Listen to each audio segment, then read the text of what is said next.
Alrighty, good morning. I want to thank the Pennsylvania Historical Association and all of those who work so hard to make this conference happen.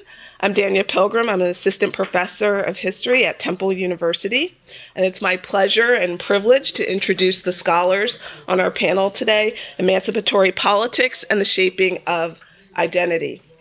After I introduce all of the presenters, we'll start with Dr. McGee and proceed in order. So first, Amanda McGee is joining us via Zoom, as you can see. She earned her PhD in history from the University of Arkansas in 2023, along with a graduate certificate in African and African American studies. Her research focuses on the intersections of geography, slavery, and the law in the decades following the passage of Pennsylvania's 1780 Act for the gradual abolition of slavery. She obtained her MA in history from the same university in 2017, her BA from University of Central Arkansas in 2012, and her current book project, The Dividing Line, Gradual Abolition and Border Making in Pennsylvania, 1780 to 1865, explores the complex relationship between Pennsylvania's gradual abolition of slavery and the crystallization of its state borders from 1780 to 1850. Julie Holcomb is professor of museum studies at Baylor University, where she teaches undergraduate and graduate courses in museum, library, and archival collections management, collections ethics, and book history. Her research interests include Quakers, abolition, and the Civil War, as well as library, archival, and museum collections. She's written 3 books. The 2 most recent are Moral Commerce, Quakers, and the Transatlantic Boycott of the Slave Labor Economy, and Exploring the American Civil War through 50 Historic Treasures. She's held faculty research fellowships at Haverford College, Swarthmore College, and the Gilder Lehrman Center for the Study of Slavery, Resistance, and Emancipation. Holcomb also serves as editor of Quaker History, the scholarly publication of the Friends Historical Association, and she is at work on a biography of 19th century Quaker reformer George W. Taylor. Christina LaRocco received her PhD from the Department of History at the University of Maryland, College Park, and since 2015 has served as editor-in-chief of the Pennsylvania Magazine of History and Biography, the Historical Society of Pennsylvania's peer-reviewed scholarly journal. A historian of American women and social movements, she is the author of The Women's Rights Movement since 1945 and Crosshatch, Martha Schofield, The Forgotten Feminist, 1839 to 1916, forthcoming in February from Blackwater Press. So I will turn it over to Amanda to start.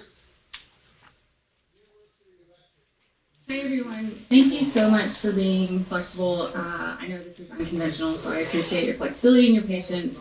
And then also to Dania, Julie, and Christina. I'm so grateful to be on this panel with you all, and to the Pennsylvania Historical Association. Thank you. So this chapter is part of my dissertation moving into this book project. And it really focuses on the period moving from the creation of the Constitution in the early United States. So Pennsylvania's Act for the Gradual Abolition of Slavery, passed in 1780, was a significant step towards freedom and created this kind of legal landscape that was fraught with ambiguities and loopholes. And then in 1788, they attempted to clarify these issues, particularly concerning the movement of enslaved peoples across state lines and through this definition of residency. But it often raised more questions, I think, than it answered, especially in border regions along Pennsylvania's state line, where the jurisdictional authority of Pennsylvania's laws were kind of frequently contested. So using James Campbell versus Robert Wallace, a case that happened in 1803, as kind of an analytical point of entry, this paper examines how Pennsylvania's evolving concepts of residency and its geographical borders intersected with and kind of complicated the implementation of gradual abolition laws in the early republic. So numerous scholars and historians have kind of worked on this period, looking at the relationship between the early republic, state and national legislatures, ideas about American citizenship and residency. Joan Pope Malish, Martha Jones, and Twitty all of whom I'm engaging with. And one of the things that I've found thinking about these kind of concepts in my own research is when I researched the Pennsylvania Constitution at the turn of the century, it doesn't specifically differentiate between different terms like inhabitant, resident, denizen, subject, or citizen. But it does state that, quote, only a foreigner of good character who comes to settle in the state may be entitled to all the rights of a natural born subject of the state. So then I went and looked at the Gradual Abolition Act. The 1780 Act Gradual Abolition Act also omits any references to citizenship or residency, except in regards to the punishment of an enslaved or formerly enslaved persons. So really, at this point, kind of what I'm seeing is, according to the state, Black peoples may only be recognized as residents of Pennsylvania if they, quote, behaved or maintained a good character. And we can see this ideology in practice in November of 1790 when James Carruthers presented an enslaved woman named Poll with a deed of manumission and a request that, quote, others respect Poll's freedom of movement on the ground that she behaved herself as becometh a subject of said state, right? So then federal legislation in 1790 and 1792 explicitly excluded peoples of African descent and who could and could not be a resident of the state and therefore a citizen. And the federal census defined formerly enslaved peoples as all other free persons, cementing their kind of position as others in the state. And again, we can kind of see this play out in 1809 in Pittsburgh, Pennsylvania, when Attorney Wilkins Williams carefully delineates that inhabitants in 1809, quote, must be restricted. Otherwise, this would include women, girls, black and white, slaves and free men, old persons, and infants. So Wilkins concluded, and I quote, this would be absurd. So in the case that Williams claimed the absurdity of including women and freedmen as inhabitants, he and another judge, Williams v. Foster, also questioned the naturalization process of Pennsylvania's newest residents. They wondered whether 6 months was enough to be considered an inhabitant and thus receive voting rights, if it should be a year, if residency should not just be dependent upon how long an individual stayed within the state, but also ownership of property. Do these two things need to be combined?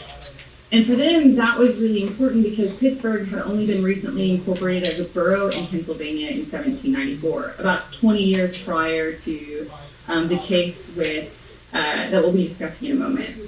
And the Wilkins and William B. Foster debate revolved around who had the right to enjoy the privileges of being a member of the Pennsylvania body politic and who did not.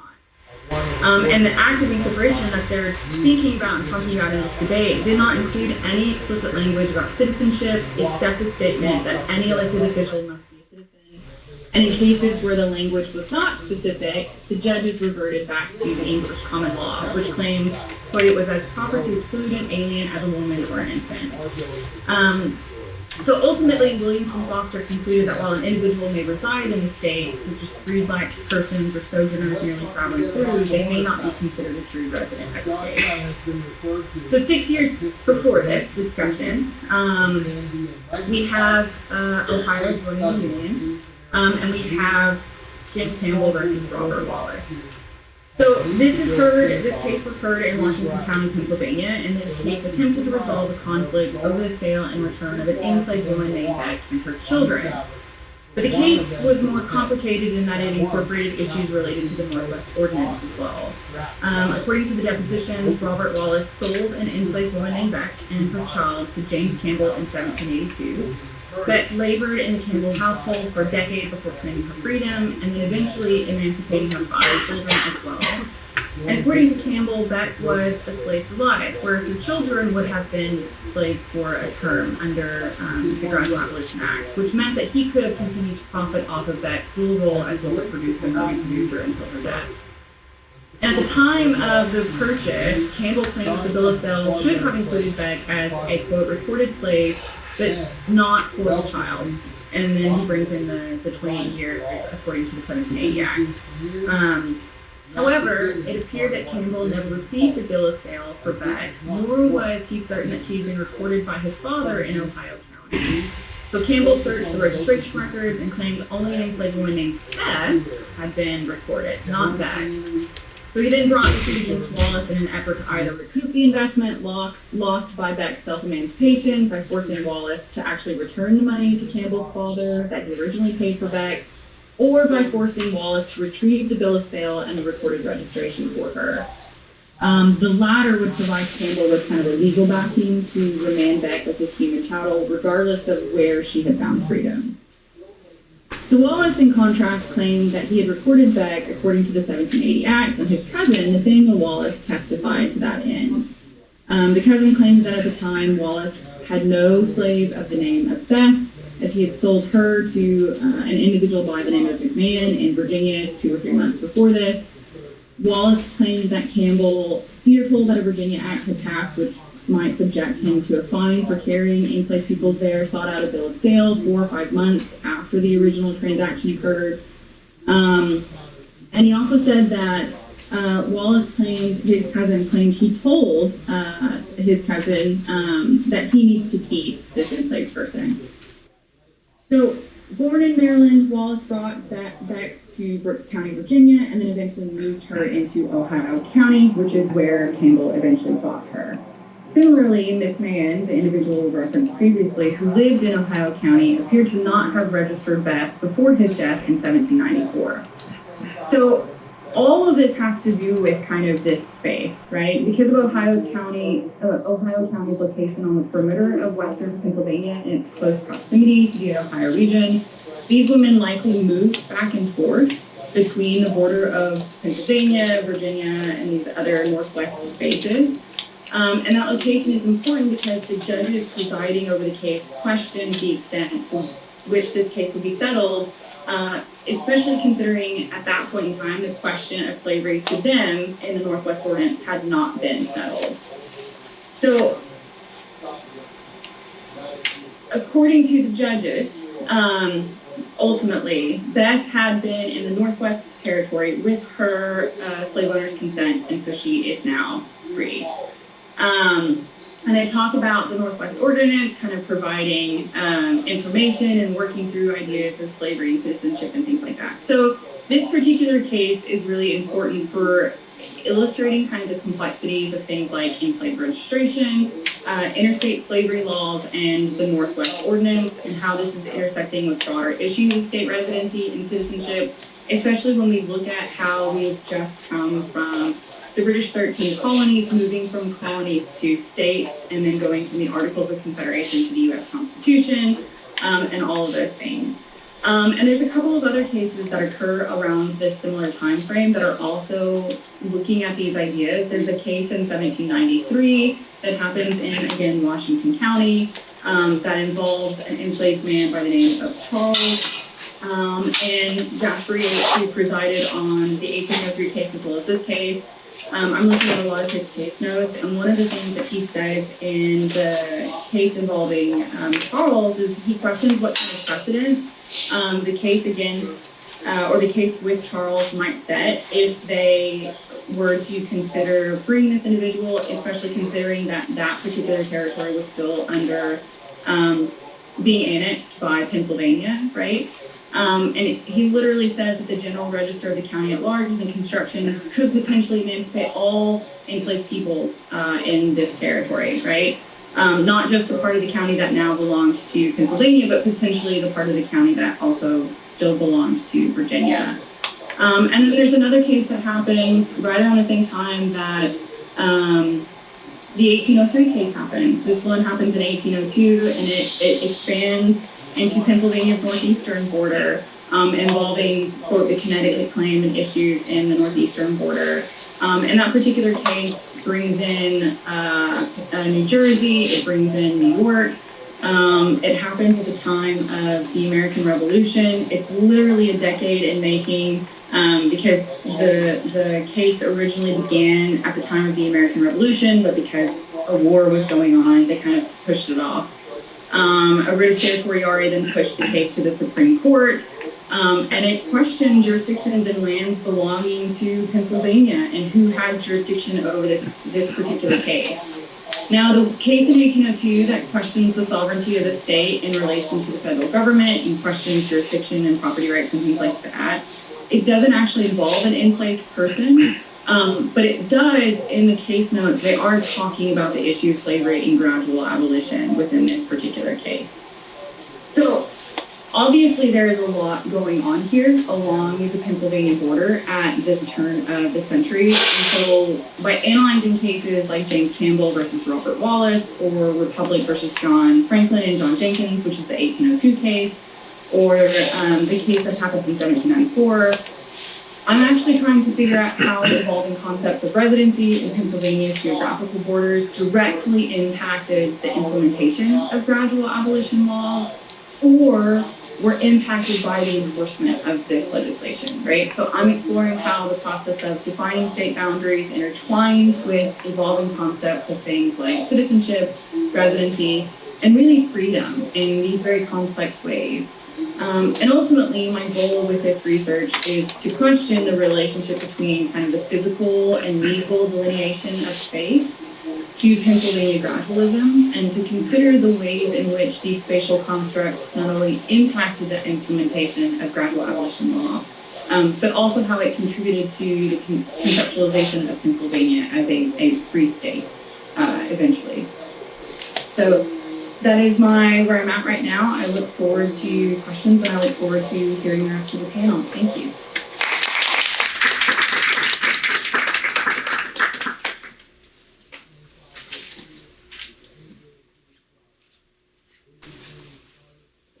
Good morning. Amanda, are you able to share that slide that I sent you?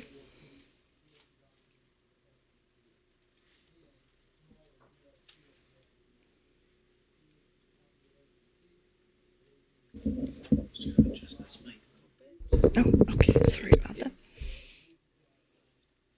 Well, while Amanda's pulling that up, I will go ahead. In the interest of time, I will get started. So I'm going to be talking about free produce, and I think I better maybe start with a little bit of a definition of that. It's not, and I'll talk about free labor. This is not free labor. Ah, there we go. Thank you. There we go.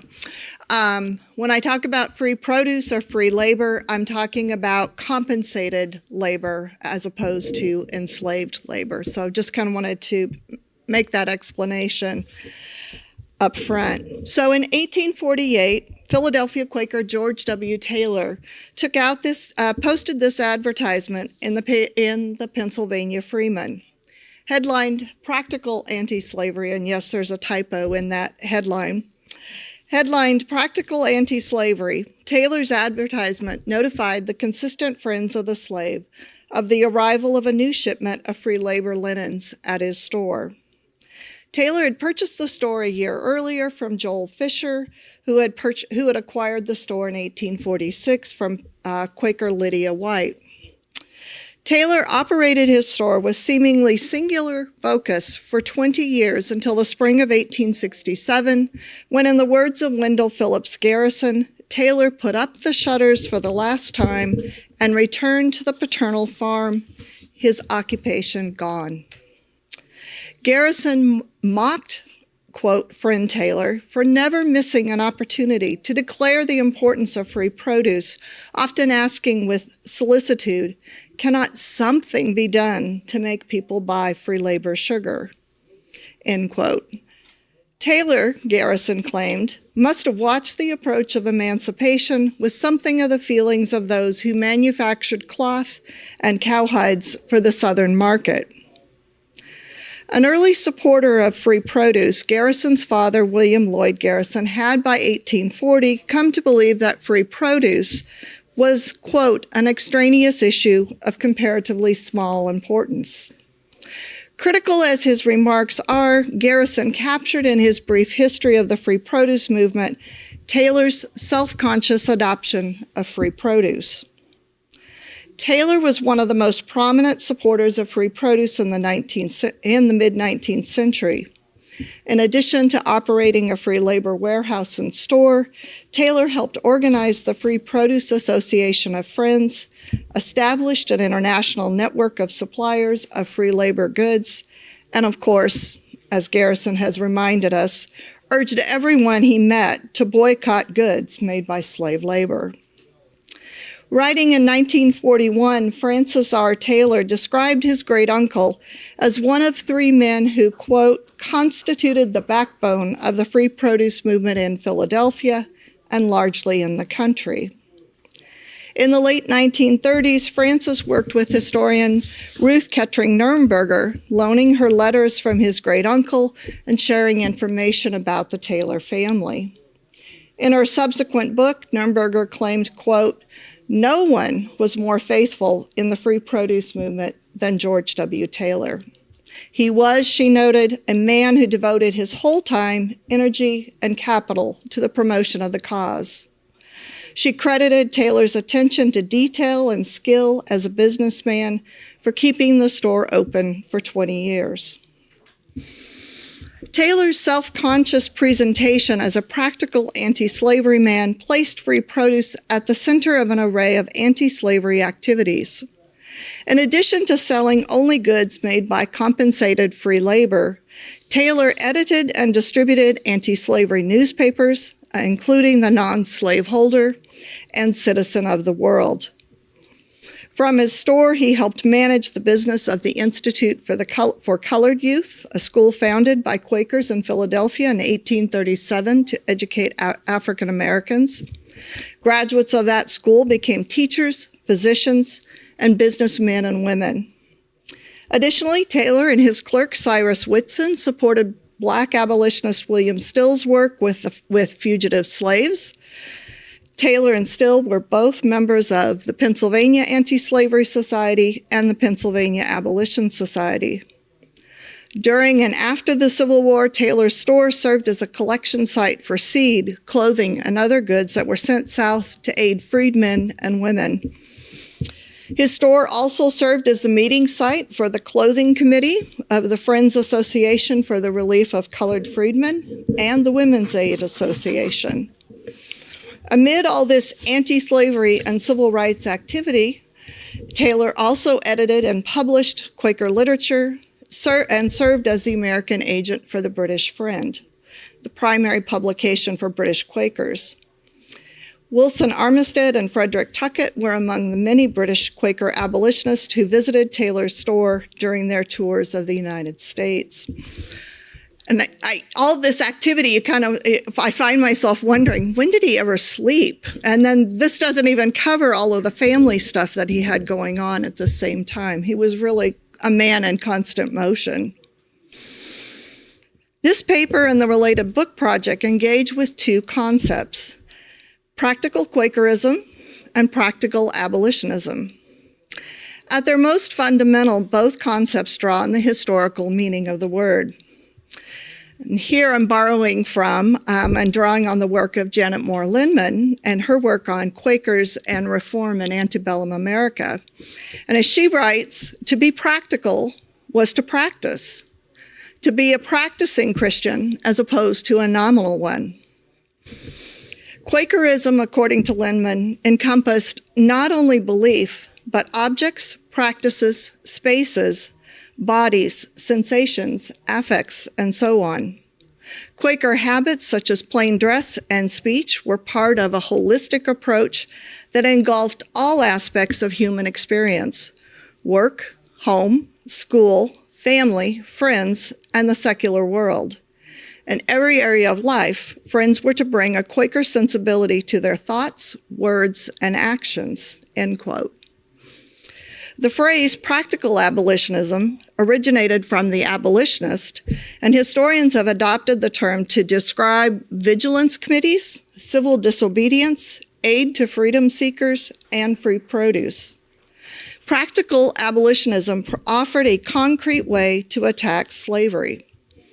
Both practical Quakerism and practical abolitionism reflected a heartfelt commitment to live out one's beliefs. By describing practical anti-slavery, Taylor invoked both spiritual practice and moral action. Quakerism provided the spiritual foundation for his activism, but family events, as I will talk about here in a moment, set that activism into motion. Excuse me, I'm going to grab my water. Sorry about that. So, born in 1803, Taylor joined the Society of Friends in 1817. He adopted the plain dress and speech of Quakers. He believed, quote, "There is an advantage in Friends being outwardly known as such," end quote. In his autobiography, he describes his first plain coat, which was made of homespun, made of wool from his father's sheep, picked and dyed by his mother with walnut bark gathered from the woods by him, woven at home, and then the coat was made by a neighboring tailor. Plain language proved more difficult to adopt. Indeed, he described it as, quote, "a great trial," but believing it his religious duty, he persisted until he grew comfortable with the practice. Taylor also began to read more Quaker literature, most significantly the Diary of John Woolman, an 18th century Quaker reformer from Mount Holly, New Jersey. Woolman was part of a group of Quakers who organized the first effective campaign to turn the Society of Friends officially against slavery. Woolman's activism began in 1742 when his employer requested he write a bill of sale for a woman sold as a slave. Deeply troubled by the task, Woolman told his employer and the woman's purchaser he believed that slaveholding was inconsistent with Christianity. Over the next 30 years, Woolman developed a broad critique of slavery that targeted the slave trade, slavery, and the consumption of slave labor goods. He adopted a more self-conscious lifestyle as his politics became both more intimate and more globally diffuse. In addition to rejecting slave labor goods, he refused to accept the hospitality of slave masters or to receive the services of slaves. Woolman also started to dress in undyed cloth. All of this was, as he said, to bear testimony, not in words only, but to be a sign to the people, end quote.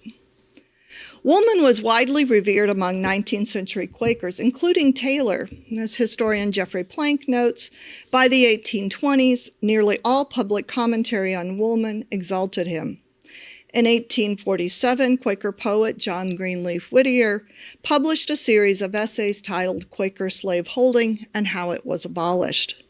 Whittier identified 1742 as a critical moment in Quakers' efforts to end slave trading and slaveholding by its membership. Whittier's essays detailed Woolman's anti-slavery work and suggested he was the most influential opponent of slavery in the 18th century. Whittier continued to write about Woolman for the next 20 years in increasingly extravagant language.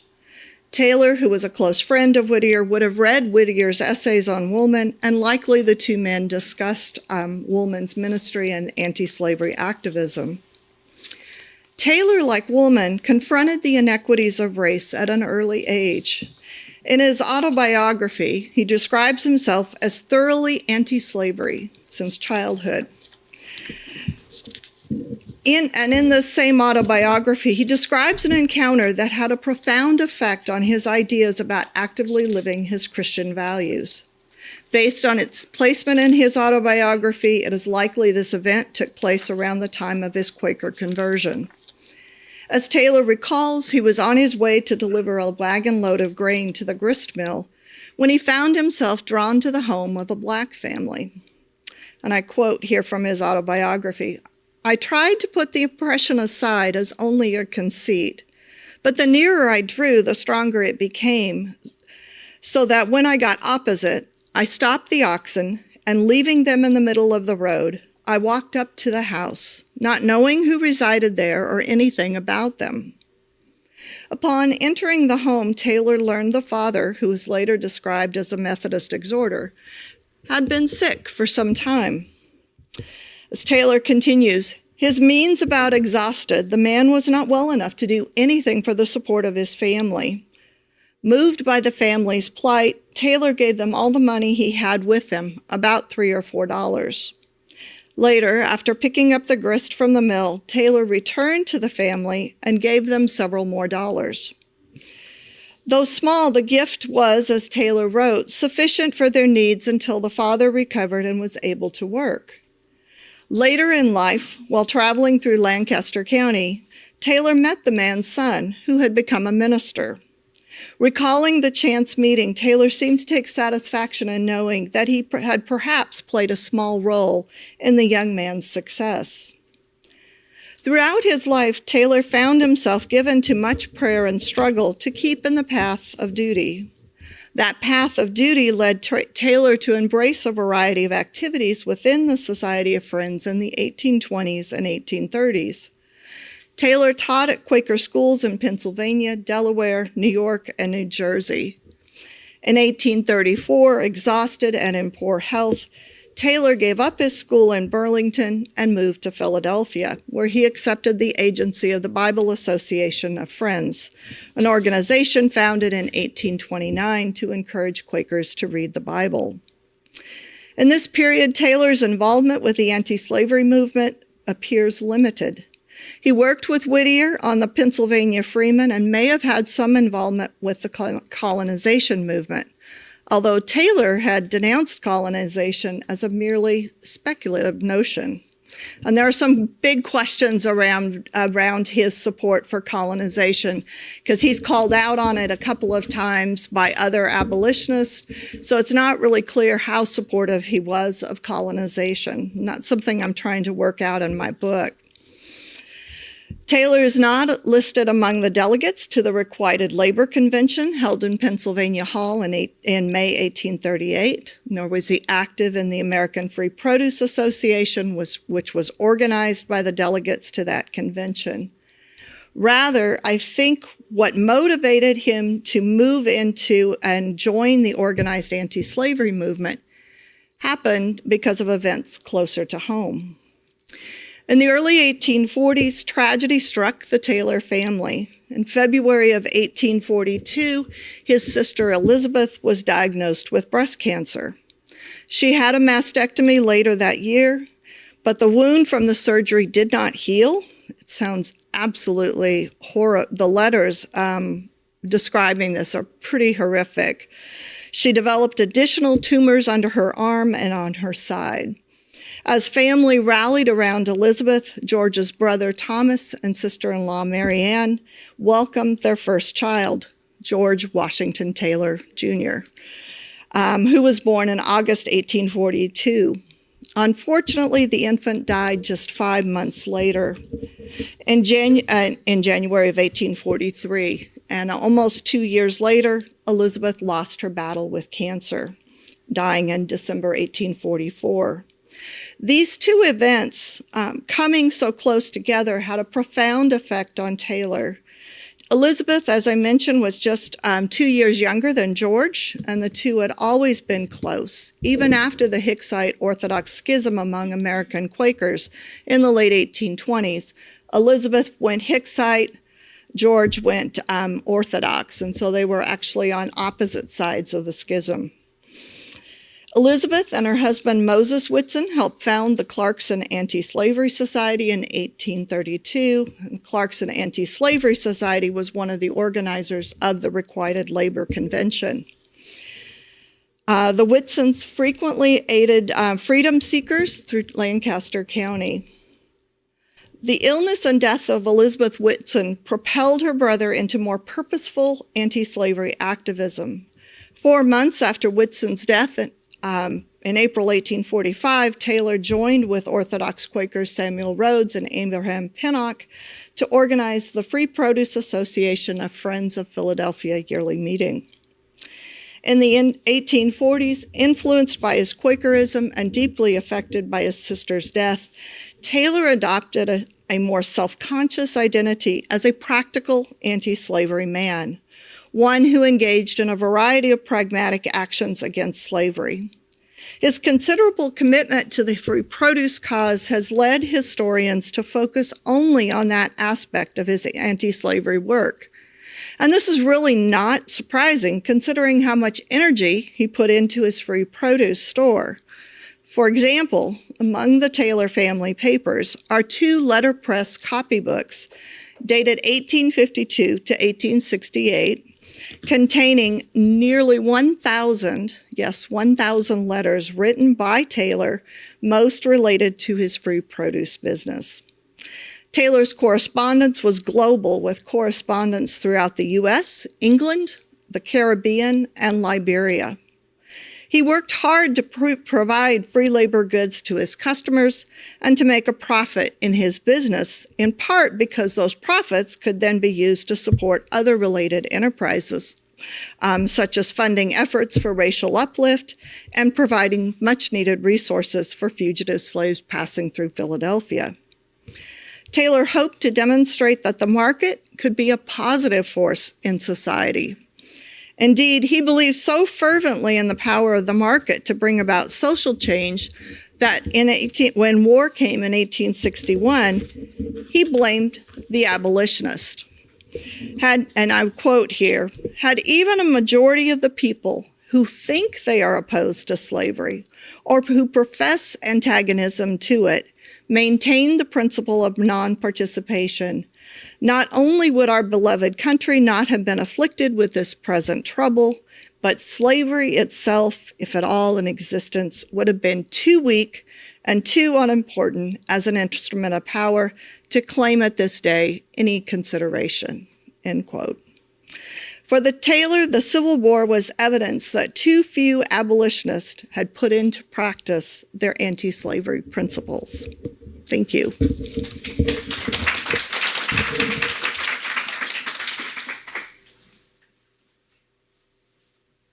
Morning, everyone.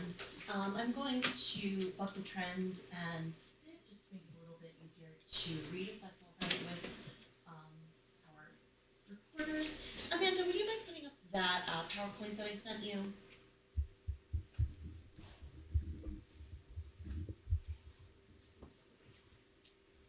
Perfect, thank you.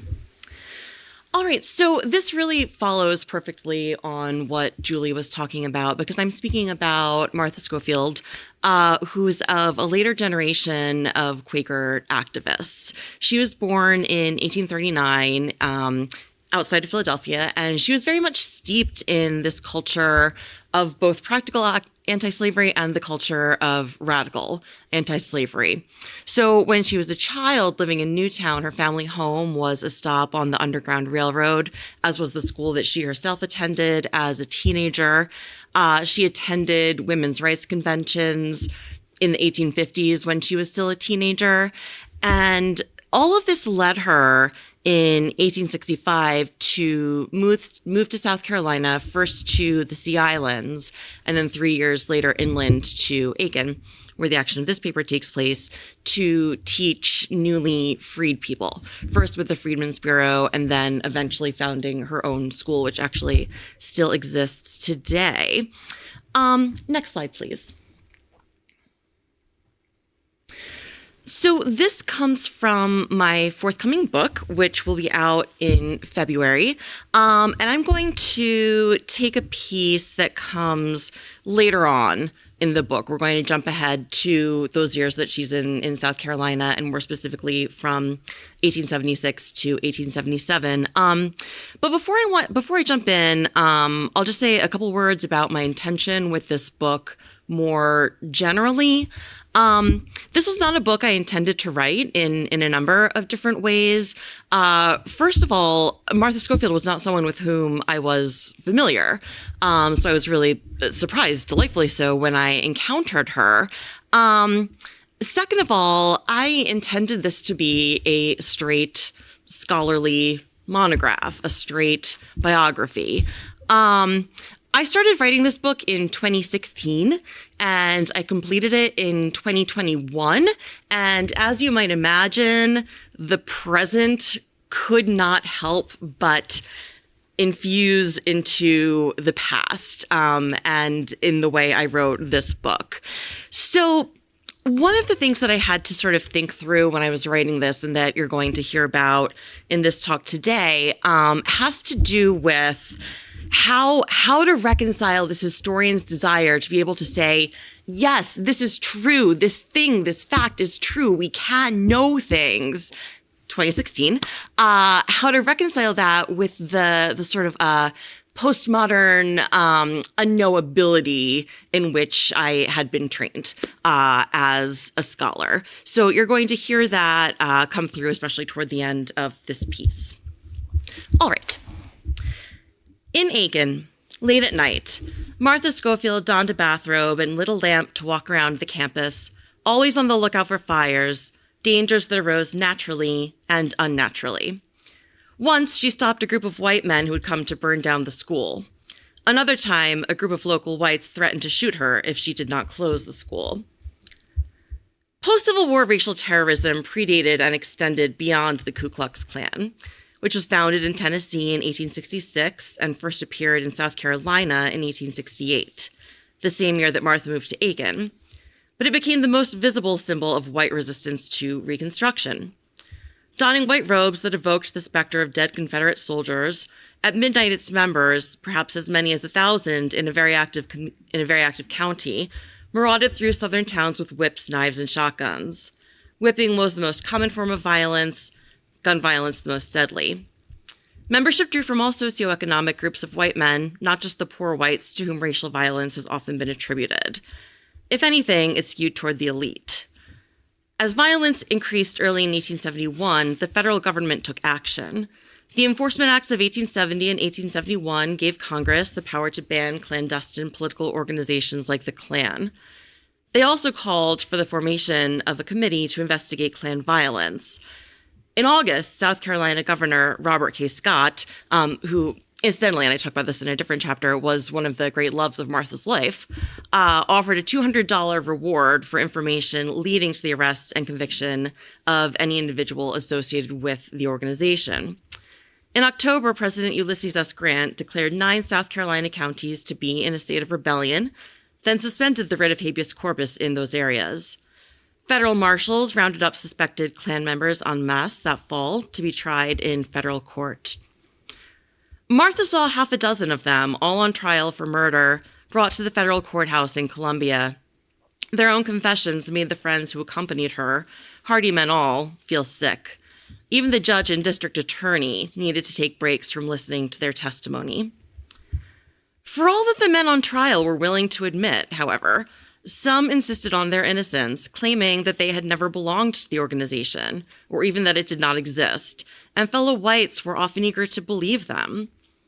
According to John Witherspoon Irvin of South Carolina, quote, "The Ku Klux conspiracy was one of the greatest frauds ever practiced by a government upon a too credulous people," end quote. Many white Northerners, too, preferred to believe that the Klan was a figment of Black imagination than to acknowledge the systemic totalizing reality of racial terrorism. John W. L. Tiley, a New York transplant to Charleston, South Carolina, insisted to a friend that, quote, "The Ku Klux Klan of which you lift a description from a Northern newspaper is altogether an imaginary organization," end quote. Tiley and others like him may well have genuinely believed that this was true. But it is also true that the Klan did not reflect well on the country, and so many simply chose not to believe that it existed. Martha had seen these horrors up close. While Southern Blacks bore the vast, vast brunt of Klan terrorism, its members also targeted sympathetic whites, including those who taught Black children, and the institutions they founded, including schools. Martha knew that the organization existed and that its members were capable of the very worst. Quote, "If anyone doubts the existence of such an organization, let them come down here and be willing to know the truth. The strong arm of the U.S. law cannot give more than they deserve," she wrote to an old friend back in Darby. No one knew the truth of these horrors better than the Black people targeted by the Klan. Next slide, please. So I'm going to move now into talking about this riot that occurred in the fall of 1876 as part of concerted actions across the South to end Reconstruction, and then the trial that followed in 1877. And I want to say a word here about methodology and sources. As I said at the outset, this is not a straight biography. I consider it a work of creative nonfiction, but I did want it to be historically rigorous, of course. And so I was very strict with myself about not inventing anything, not a detail. But the one liberty I did take with my sources was that if something appeared as a quote in a source, in say a letter or a diary entry or a newspaper article, I took the liberty of transmuting that into dialogue. And I've kept the words as close as I possibly can. So that raises, of course, both an ethical question and a historiographical one, both of which I'm not entirely sure I've resolved completely adequately. My main source for this section comes from the testimony of a woman named Molly Bush, a Black woman and a sharecropper whose husband was among those murdered in this riot. So it's her testimony, her words, but as transcribed by Martha as she sat in court and listened to her. And then some of the ancillary sources are newspaper articles that Martha wrote later that quote Molly and the other women she interviewed. So all that is to say, these are issues that I'm still thinking about. And I invite comments about them later. It's also something that I problematize later on in the book. So, in September 1876, 19-year-old Molly Bush and her husband Dave were sharecroppers on land owned by George W. Bush, no known relation to the former president, in Ellenton, Aiken County, which is the star on the left in the red. The star on the right in the yellow is Aiken.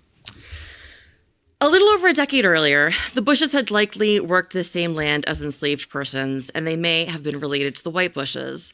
At the very least, Dave and George had grown up together. Molly and Dave were newlyweds expecting their first child, and Dave had nearly completed his training to become a Baptist minister. On the first or second day of the month, George approached Molly and Dave in the field. "Dave," he asked, "have you got a gun?" "No, Massa George," Dave responded. "I ain't got none." "Then hurry and lay by your crop." "Bush, that's very strange. Why did he ask, did you have a gun?" Molly, puzzled, asked her husband after George had left. "I don't know. It's strange." The September sun continued to beat down as Dave and Molly resumed their work. Soon it would be time to harvest the corn. Several days later, Dave approached George with a request. Could he build a crib to store his corn in? George assented, but with one condition: either to vote for the Democratic ticket or not to vote at all in the upcoming election. "Massa George, before I will do that or stay home, I will suffer death. I'm going to die a Republican man, excepting God comes and tells me not to vote Republican." The Republican Party was then the party of Lincoln, of emancipation, of expanded Black voting and citizenship rights. Dave sensed danger, but could not yet bring himself to believe what George was insinuating. "Massa George," Dave asked, "you wouldn't shoot me. We were boys and brought up together." But the men's shared past meant nothing to George. "Dave," George menaced, "you are going to regret them very words you spoke. We aim to have this election if we need to get up to our saddle girths in blood." Later, when George and 10 other men were on trial for conspiracy, this was the phrase almost all witnesses for the prosecution recalled hearing: up to their saddle girths in blood. Hell-bent on bringing Reconstruction to an end, George and other like-minded white men did not care how many individuals, especially Black Republicans, they had to kill to ensure a Democratic victory. "I feel death," Dave told Molly. "I know they will kill me. 5 months since we married, I must pray God to make me willing to part with you. I'm not afraid to die." George came looking for Dave the next morning. "Molly, where's Dave?" he asked. 30 armed men waited behind him. "Master George, I don't know. He's off in the swamp." George pulled out what he called his dead list, which included the names of the men he and his posse planned to kill. Dave's name was on it. "When they came to my husband's name," Molly told Martha later, "I was so hurted I can't remember the rest so well." After brandishing his list at Molly, George rode off without another word. He and his men returned in the evening, guns slung over their shoulders. "Molly, is you certain Dave ain't killed yet?" George taunted. "No, sir, I know he ain't." But he was. George had ordered it done, and he had seen with his own eyes Dave's body lying on the ground, riddled with bullets from his men's guns. Now, he offered to prove it to Molly, leading her past the cotton hatch and the white men guarding the body to a spot near an old log and a persimmon tree.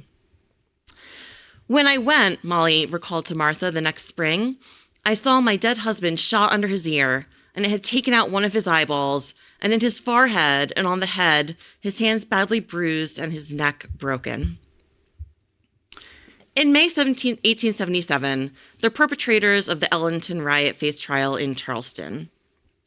Despite receiving threats, including from George Bush's wife, that she would be arrested or even killed, Molly appeared to testify against her husband's murderers. I have given my testimony because it is right to give it, she concluded. They killed my husband, and if they kill me for telling the truth, I'm ready to die. But if their deeds don't condemn them, I don't want them condemned. But I beg you to remember my murdered husband and my unborn child. Martha attended the trial in Charleston in May, hunched over her notebook, scribbling furiously as witness after witness confirmed and added to Molly's account. Martha had not witnessed the massacre, but at least two of her students had. They were picking cotton in the field with their father when a bullet whizzed past the girls' heads. Their father had been targeted by white terrorist redshirts. He survived. In the months between the massacre and the trial, Martha had spoken with Molly and other survivors, and now she saw them take the stand. Martha was the only woman in the courtroom there specifically to bear witness to these women's losses, to the way they huddled together or fell to their knees, some with infants in their arms. Hetty, sometimes Helen, Kelsey, a 24-year-old fellow sharecropper, actually heard her husband, Warren, murdered. The couple had been married for 7 or 8 years. Accompanied by Dave Bush and two other friends, the Kelseys had gone home for dinner after spending the day picking cotton. When a group of armed white men approached the house, the men ran toward the woods. Shortly thereafter, Hetty heard her husband begging for his life, even offering to change his vote. I's a good boy, he promised, but the vigilantes shot anyway, killing Warren, Dave, and one other man. Hetty and Molly were too frightened to remove the bodies, which remained baking in the sun until the next day. That same day, a posse galloped. 1 minute? Okay.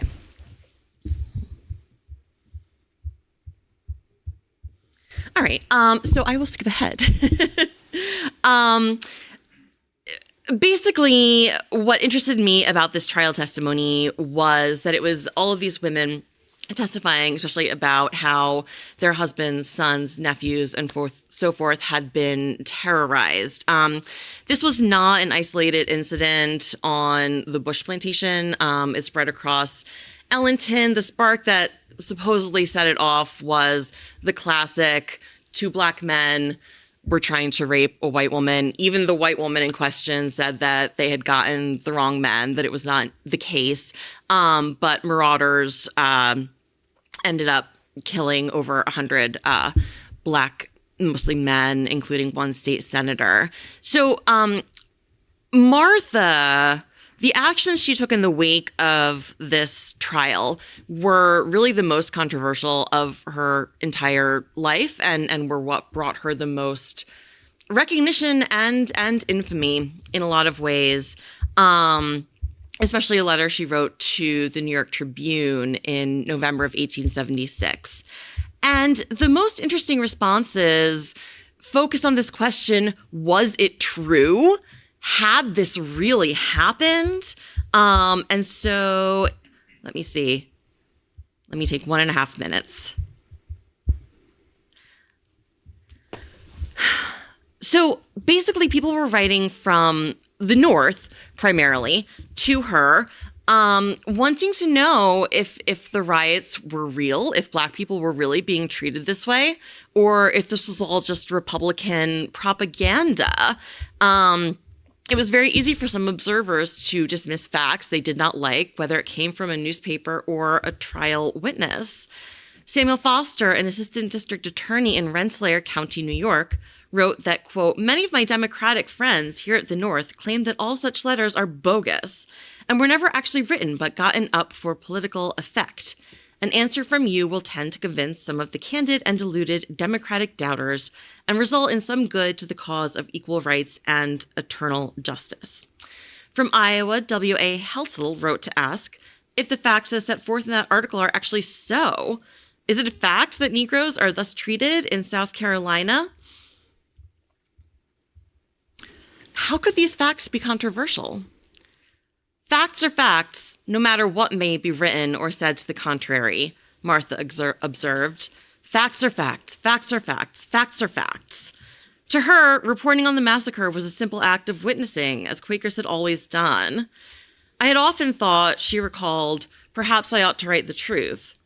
Perhaps it was her duty. After all, quote, there are many, many conscientious persons seeking the real truth and desiring to know what the real truth is.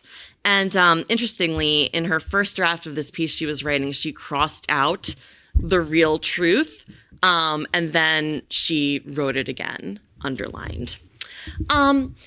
Next slide, please. So that's the end of my talk. Given the group that we have here today, I did just want to give you a heads up about some activities that are going to be happening at HSP next year for the Pennsylvania Abolition Society's 250th anniversary.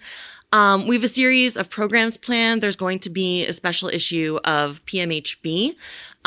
Certainly those with whom I've shared the stage today, I imagine their work would fall under the rubric of this issue. Probably a lot of you in the audience have done work in our PAS collection.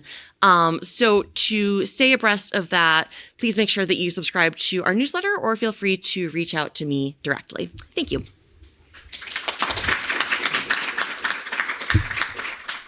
I want to thank our three presenters for their thought-provoking papers. I have shortening the comments so that we have time for our question and answer. So all three of these papers magnify a moment of possibility and change in the United States, a moment in which identities are created and challenged when faced with the drive for emancipation, understood in its broadest sense. And they ask us to consider the relationship between the local and the national.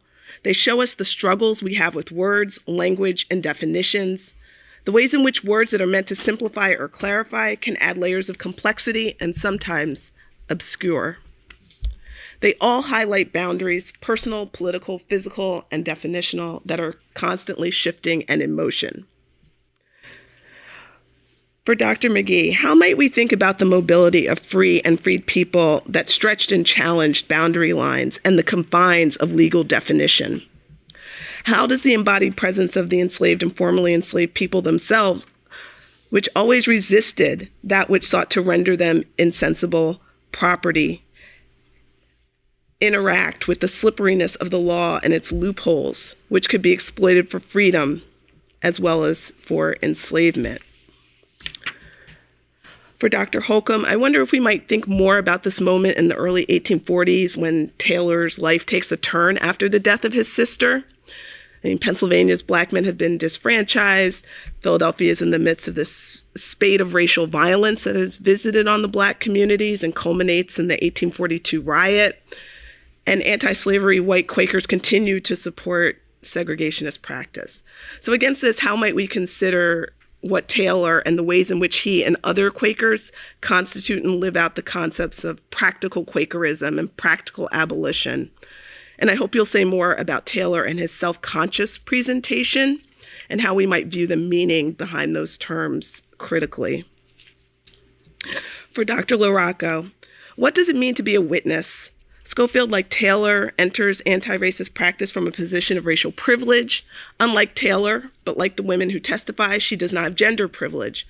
And her act of standing with and magnifying the voices of women, affirming their right to be heard, could be understood as a feminist act of solidarity. And yet her publicizing of the trial is problematic, right? Which you gestured to, and I'd like to hear you say more. I think all three papers also point us to consider archives and their contents as politicized, right?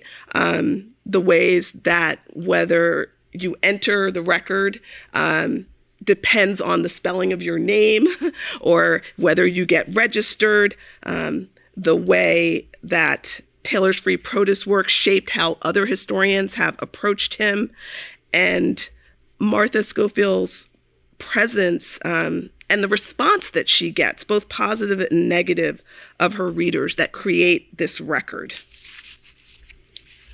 And I think each paper has something to say to us today in this current moment, right? How do we understand geographic borders and the uneasy places where state and federal power meet when confronted with the challenge of human mobility?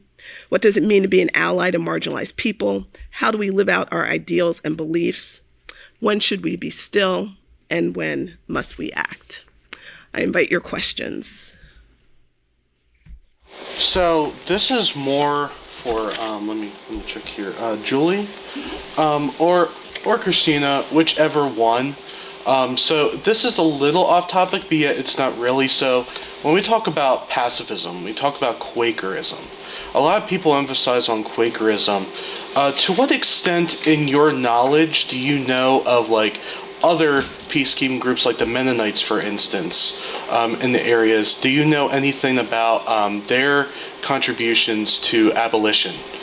Because the reason why I'm asking is I didn't know if they had any networking. I didn't know if they were trying to live out their faith or not, or if they were just completely separate groups that dealt with their own issues, if that makes sense. Yeah.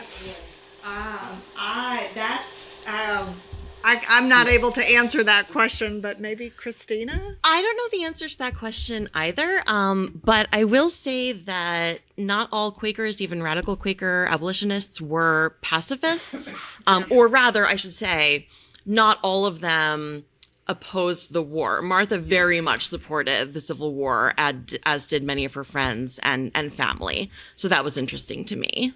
Mm-hmm. And again, it was just, I guess, more for the diversity of it. Mm-hmm. I didn't know if they joined together, so. Yeah, apologies. Yeah, I have a question for Amanda. I don't know if you can hear me. You mentioned about like these overlapping jurisdictions in determining freedom and emancipation processes, and I'm just curious that the example you gave of Bex, who's like kind of on the fringe of Pennsylvania and Ohio, is there any like question of whether that trial was, pursued in the correct court under the correct jurisdiction? Is that overlapping jurisdiction calling into question these people who are trying to claim their freedom? Is it being contested after the fact? Like, I'm just wondering if you can speak a little bit to that.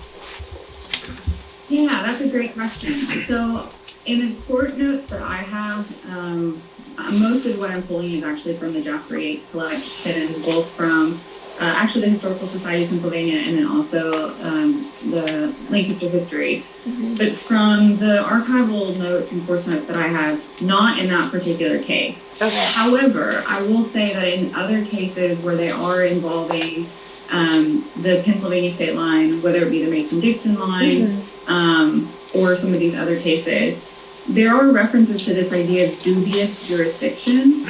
And they're bringing, in some of these cases, they are bringing this up, like who actually has jurisdictional authority over this particular case.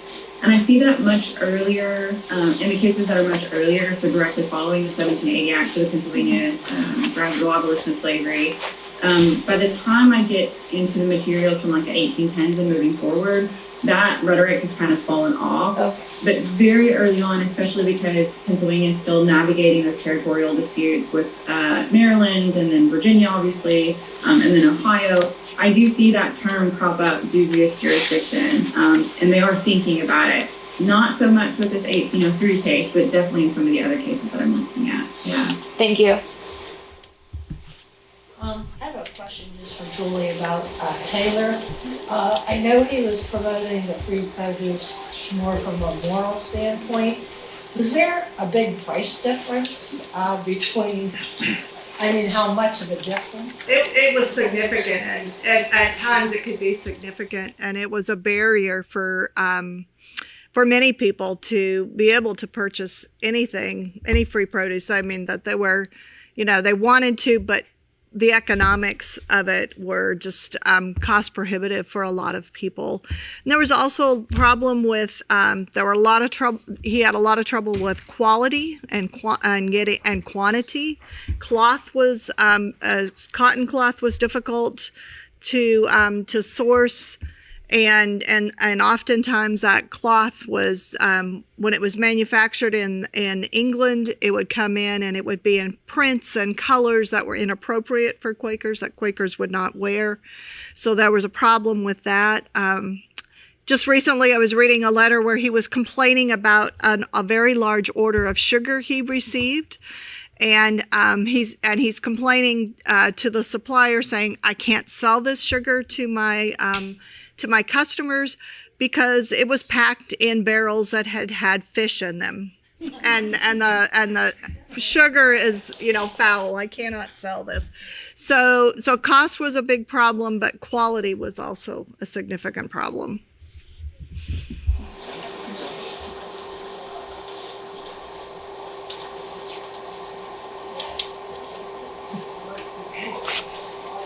Well, we only have like a minute, so I don't know if each of you want to make a concluding statement, and if anybody thinks of a question. No. Thank you. Okay. Yeah. Thank you very Thank much. you very much.